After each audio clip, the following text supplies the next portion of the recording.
Hello, traders. FX Pip Collector here. Today is Monday, March 31st, and this is my analysis for the Euro US dollar. If you haven't done so already, definitely do check out my free Discord channel linked at the end of the video down here in the corner.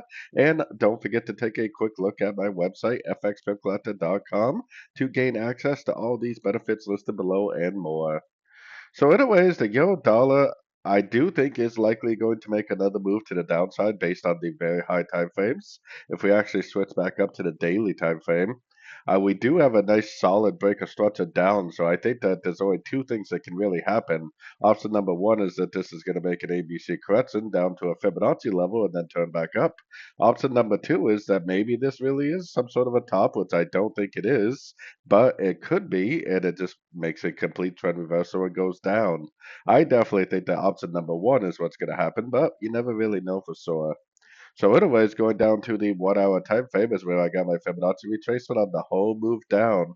I'm looking for three waves up and I'm looking for a Fibonacci bounce. I'm looking for that classic ABC shape. We are at the 50% right now. We do have a little bit of a push down, but there's a big difference between like a little push down at a fib level and a nice engulfing move at a fib level. If it makes a nice engulfing move to the downside at a Fibonacci level, I would definitely take it as a short.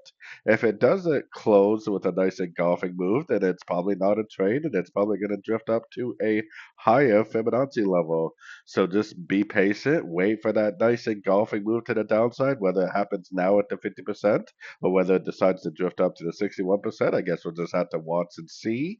But if you're paying attention, you should be able to identify when this correction is over because it should be very obvious, just like all these corrections back here were very obvious when the correction was over because it maintained a nice impulsive movement to the downside when the correction really was complete.